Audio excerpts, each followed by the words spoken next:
Remember this. I think the camera has some reefs. This is my sister, Millie. Yeah, this is me. Be off my shoulders. These little nuggets are my sisters. Did I go see? I guess that was the... Wait, who's talking first? Okay, this behind the scenes video is for our previous video, Homeward Bound Medley. It was so fun creating that video. It was a lot of fun. Amazing. There were tons of adventures that went into it. There was lots of comedy moments in there, and we'd like to show you some of those.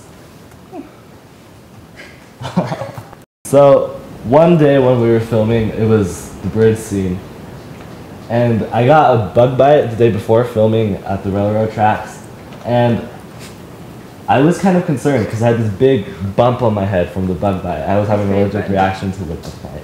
It kind of looked like a unicorn horn was about to come out. I was joking that I was becoming a unicorn. Yeah. And I didn't mention it to Tyra's mom until right before we were about to film. I'm like, oh yeah, I just have this big bump on my head, and I hope that doesn't interfere with filming. And it ended up working, but it was kind of stressful for me because... Well, luckily we were filming a little bit that day. Like, we didn't get too many shots that day. Otherwise, we would have seen the big bump in the video. You can kind of see it. But. You can't really tell, though. Just clip it right here. I think that'll work. Okay. I'm just going to talk to your shoulder. Okay. No, don't talk to her. That's what I didn't like. Yeah, so this... I had this monster horn coming out of my face. And don't ask why I'm in this position. So my dad didn't want to carry the piano up to the lookout point where we were playing by the river. It's about like a half mile to carry it. So he hooked the piano up to his bike. And it was funny, the day before I was at the store and he just sent me this picture, and I just got this picture of him in our cul-de-sac in our neighborhood, and the piano was hooked up to his bike and he was riding it around. I was like, why do you have my piano on your bike riding around? He's like, well, I don't want to carry the piano up to the lookout point. I was like, okay, great idea. So we ended up having the piano on the back of the bike the whole time and he just rode it up to the lookout point. And it was hilarious. It was so fun. I was dying just carrying my cello and my chair. You were carrying more than that. Was you were carrying the piano bench and the drone and your cello. Okay, but I was still dying, and he was hauling a piano on the back of his bike, and I was complaining. You were not complaining. Okay, apparently I wasn't complaining according to Tyra, but I respect his strength. Yeah, wonderful. He's pretty strong. He's awesome. And it was hilarious. It was so funny. He looked like a homeless man that carries around a piano. It was really funny. Yes. So if we ever become homeless, that's what we'll look like. Tyra will just be riding her piano on her bike, and I'll just be walking around with my cello. Yeah. And probably my guitar as well. Yeah. Yeah, that'd be awesome. To be homeless? No. To just carry around. Okay. When I'm carrying an instrument around, I just feel so cool. That's true. Whenever I carry around my violin, it's like, I feel pretty cool right now. Yeah. Like a musician. I'm just walking down the hall. I'm like, if this was being filmed, it should be filmed in slow motion.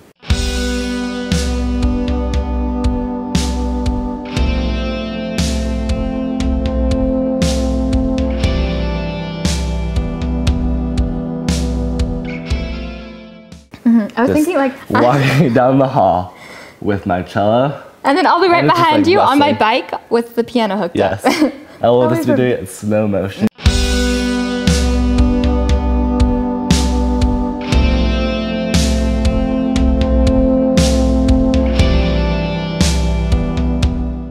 I don't think we'll get in trouble for being in school with a piano and a bike.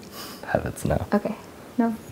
So during one of the days I got sick. I was just sick the whole day. And we had been filming for hours and hours. So we had been going like all week just filming and filming, and then just one of the days. Luckily it was the day that we were filming Sander, so I didn't have to do that much. That's when I was I just was super sick, and I was laying down in the weeds on top of Sander's jackets because I didn't want to lay in the dirt because then that would ruin my clothes. So I was just laying down the whole time and watching them, and I was just watching beetles and spiders crawl around. And it was pretty fun because my dad was sitting by me, and then I was laying down, and he was doing the drone shots because we needed to be out of the way so that you couldn't see us in the drone shots because he's doing then we would just see the screen go black, and we go see Sander go off running, and we're like, uh-oh, something's wrong. And so I'm just laying there sick and I can't do anything, and then they're like, so the drone crashed. I'm like, well, that's not good.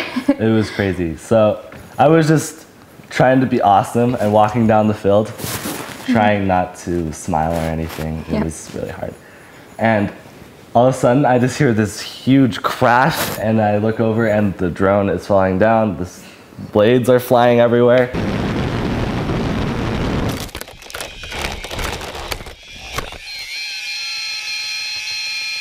And I just turned off all my awesomeness and sprinted towards the drone. I ran over it. I rescued it. Yep, he rescued the drone. I just grabbed the drone and ran back to Tyra's dad, who was our videographer. Yeah, he's a videographer. Luckily, the drone shot worked because we didn't have enough extra blades because it took out every single one of the blades. So we were extremely lucky that the drone shot worked out. Yeah, the last one that it crashed on, that was the one that worked out. Oh yeah, Case, there's something I haven't told you about the song yet. What? I don't even know why I haven't told you yet. Well, I need to know this. I know, well, I'll keep forgetting, and then, well, okay, so I just tell you before I tell the camera. Okay. So when we were in the lunchroom, and when we were in the lunchroom and we couldn't decide on the melody, I was praying, and I was like, okay, Heavenly Father, help us to find out a melody. And then I feel like one of my guardian angels is my great-grandma, Ruby. And then it was almost like I could see her there, but I couldn't. I could just really feel her presence, or somebody's presence. And then I just came up with, and it was kind of like the melody just came, and I was like, hey, what if we did this and this and this? That was the first melody. Yeah, and that was the first played. melody. And it was the very first melody that I played on the piano, and that one just worked out. So it wasn't me, it was my guardian angel or Heavenly Father. And yeah, okay. That's awesome. I know. So I really loved the song Homeward Bound. My sister was singing it in choir, and she was singing it on the top of her lungs all throughout the house. And I loved the song, so I learned it with her, and I would just sing with her. And I'm not a singer, but I saw the beauty in the song despite the horribleness of my voice. He doesn't have a horrible voice. We'll discuss that later. I just brought up to Tyra and said, we need to come up with an arrangement of Homeward Bound. And well, then we couldn't figure out a melody that we wanted to do. Exactly. So we were trying to figure out a melody, and we were sitting at my house one day, and we were like, we had a total writer's block, I guess, musician's block. What would you call that? Musician's block. That sounds good enough. Yeah. And we were like, we need another melody in this. We need because sometimes it's just hard to write a song when there's only one melody. You don't want it to get monotonous. Yeah, that word. And so we're like, okay, let's come up. And we were looking through the hymn book. We're like, let's try and find another hymn. And then Sandra was like, what if we did Come, Come Ye Saints? And I was like, well, okay, that might work. And I started, and then I was like, oh, the gears just switched, and I was like, okay, we can do it like this and this and this and this. And then the whole song just came. It was amazing. Yeah, then we had another writer's block, and then that's when we decided. That's when we were at the lunchroom, and we were like, okay, we need another melody in this, and then that's when the inspiration came. It was the coolest thing. I was locked out of the music room, so I couldn't get my cello, and I still wanted to practice with Tyra because we were writing a song that needed to get done. So we just like, okay, we'll go up to the stage. There's a piano on our stage, and we'll just come up with melodies because we really need to come up with a melody. And then the first thing actually played was that melody. And I was like, yes, that is what this song needs. It was exactly. And that's what made this song, was that melody.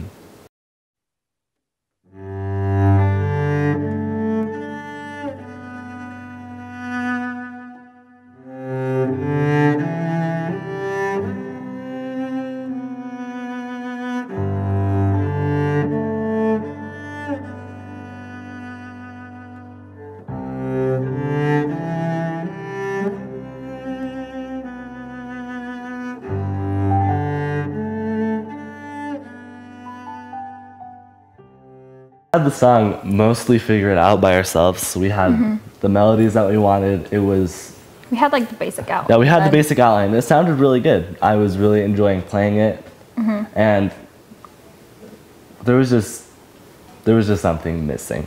There was a couple transitions that didn't work quite right, and it was, even with the melody that we came up during lunch, it was still a little bit too bland, and it just wasn't working.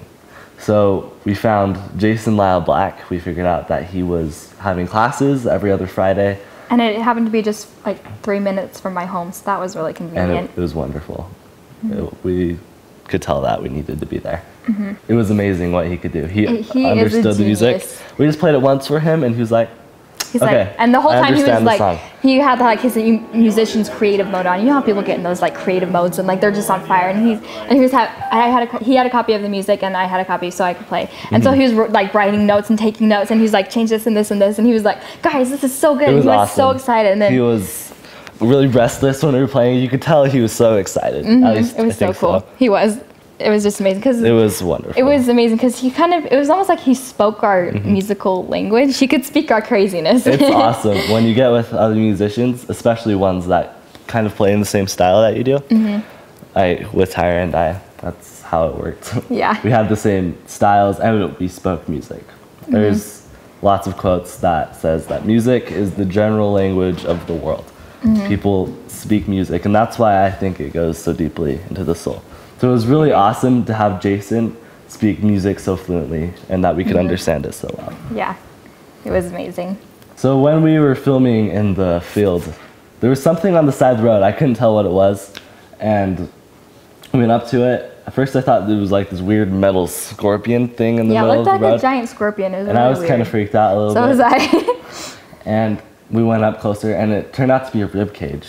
Like a full, huge rib cage. It was a deer, I think. Alright, so we're shooting our Homeward Bound video. And we found this random skeleton in the middle of the road. It wasn't here last time when we came here. So we don't know what happened, but there's this cool looking skeleton here. We were so excited for the video to be done. And the whole time my mom, she was just standing there, and so she edits the videos, and I would hear her upstairs going like, yes, this is so good. And then we're like, can I see it now? Can I see it? She's like, no, you have to wait till it's done. So for weeks I had to listen to that. It wasn't weeks. It was like 2 days. It felt like weeks. And when I came over, she wouldn't break either. Yeah, we were like, please, just let us see a little bit. And then she's like, okay, fine. See a tiny bit. I know. Well, she's like, okay, fine, I'll let you see a little bit. And then she skips to like where there's no clip in the video. She clicks play, and it was just completely black. I was like, thank you so much. Yeah. And so she eventually did show us the clip, though, a tiny little clip. Do you remember that? Oh yeah, she did. So she was semi-nice to us. Yes. So my mom, she's like the director and the editor of the whole video. And so she was like constantly on fire with this video, and she was so excited. And then it was funny just to see her all day. And I love it when she pulls back her hair, and it's she has what I call like director's hair, because it's like so messy, but it's like the creative type of messy. Yeah. And she had like a pencil in her hair and everything. And she had like all the notebooks, and all that was missing was like the director's chair and also the director's hat thing. Oh yeah, the director's hat. And then that was the only. But then again, I don't think needed. She would have sat down, because she was like constantly pacing back and forth, and she's like, no, you need to get this angle and this angle, and she kind of was directing the camera a little bit, even though Tyra's dad is the videographer. She would position the camera. She's like, I want it like that. Exactly. And then she'd be like, yeah. And then she's like, okay, it's like, hey, we need to retake it. We'll retake it. Just one more time. One more time. Okay, one more time means at least 10 more times, if not at more. Least. At Probably the very like least. 99. It was ridiculous. I was like, okay, one more time. And we're like, thanks. Now we know we're gonna do it. And then she's like, okay, do it one more time. Huh? Who's recording all that? Oh, take 200. She's like, but this time try a little bit more and walk a little bit faster, walk a little bit slower. And especially in the end when we had to open the door, like I never thought opening the door would be so complicated. It was a billion times of just. It's like, open, close, open, close, open, close.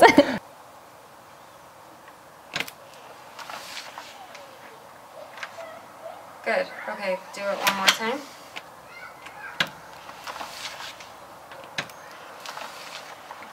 And it was ridiculous, but it was worth it. It was that so was worth it. The coolest scene. Just ending the video with the door. And the light flooding in. It was the coolest thing, but it took a long time. It did.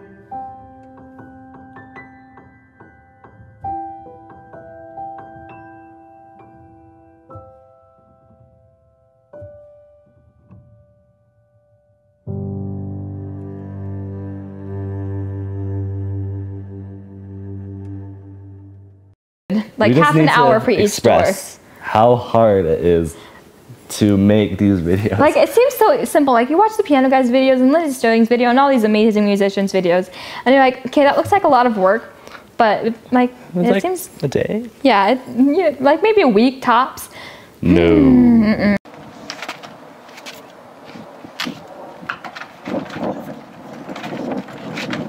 Oh, that's deep.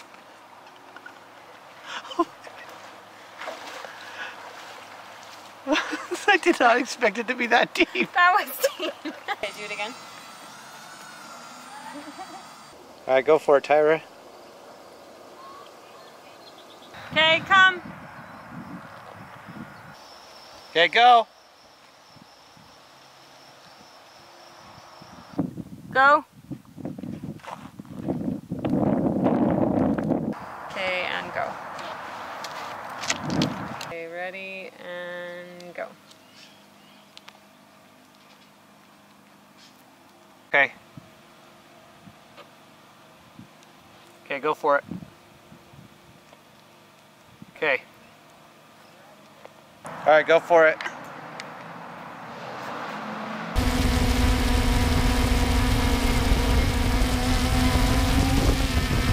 Yep, recording.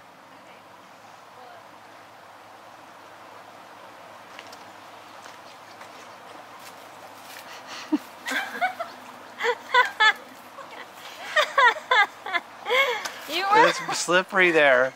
You weren't supposed to ski in. It took weeks of filming and It was even longer for crazy. editing, and then the lighting. You have to know about lighting, editing, and like you have to be kind of a good actor too. And you have, I mean, not even that we did that much acting. So hard. It was. It was so hard not to smile unless Yeah. you were actually grumpy and miserable. Yeah. Which a couple times I was really tired, so I was actually be able to pull that off. But it was so hard not to smile. That's one of the biggest problems that I've had in acting. And you have to be a good actor, like you said. Okay. Recording? Uh-huh. Whoops. And you have to be really good at opening doors too, because that's just really important. Well, mine was easy. I don't think there was even opening. Well, mine had doors like a thing. click and like you had to. It was kind of hard. It was like a little bit.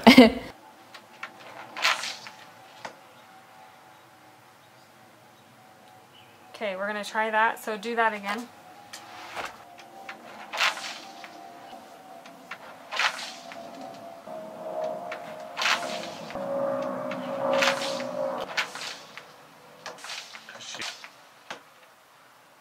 There's just that feeling that is a universal feeling throughout all of mankind of going home.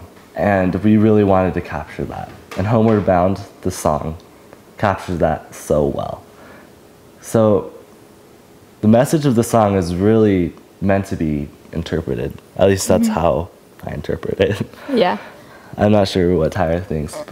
I thought of it kind of about just coming home, in a sense, to coming home to who you are, finding who you really are, and coming closer to God through that whole experience. In the end, you just are at peace with yourself, and you have come closer to God, and I've just found it about, like, I don't know, just coming closer to God, the whole journey of that.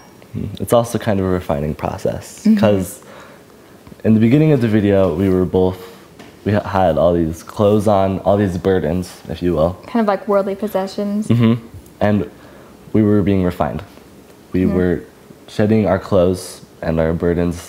That sounded weird. Yeah. Well, just, we were shedding our burdens. Let's just say that. Yeah, we were shedding our burdens. Burdens throughout the video. In the end, it's just ourselves. It's a t-shirt and pants. That's really all we have. That sounds so weird. So just no.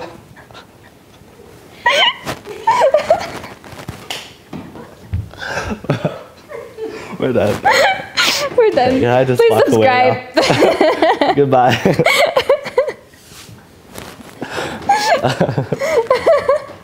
Okay, but in all seriousness, please subscribe. We have a lot more videos in the works, and we need your support. Yes, because we have a lot of important messages that we feel like we can share, and we want to share it with you guys. So please subscribe and help support us. See ya. Thanks for watching. That was not what I meant to say. In the end, it's just ourselves. It's a t-shirt and pants. That's really all we have.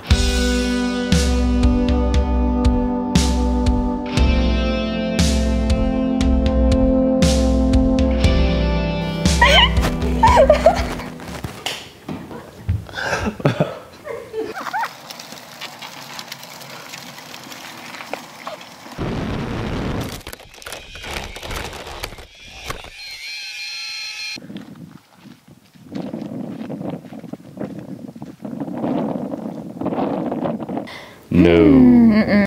No. No. It was a billion times of just. It's like open, close, open, close, open, close. I guess. You're a pillow? You're like half pillow, half. Oh, I see. No. Because people are just born that way. Thank you. Crazy. Oh. And there goes my hair.